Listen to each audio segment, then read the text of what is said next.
ዶክተር በመሳሳም ብቻ የመጨረስ ችግር አለብኝ መፍትሄ አለ ወይ? በመጀመሪያ በስንት ጊዜ ነው ግንኙነት የምትሞክረው ነው። ለብዙ ጊዜ ግንኙነት ሳታደርግ ገና መሳሳም ላይ ውሃ ከለር የሆነ ፈሳሽ መፍሰስ አለበት። ይፈሳልም። እሱ ቅድመ ፈሳሽ ነው የሚባለው። ቶሎ መጨረስ የሚባለው በመጀመሪያ ዋናው ነጭ ፈሳሽ መፍሰስ አለበት።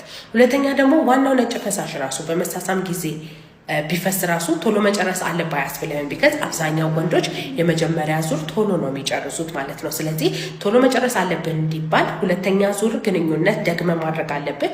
ሁለተኛ ደግሞ ቶሎ መጨረስ የሚቆጠረው ማለት ነው ብልት ውስጥ ከገባ በኋላ ነው።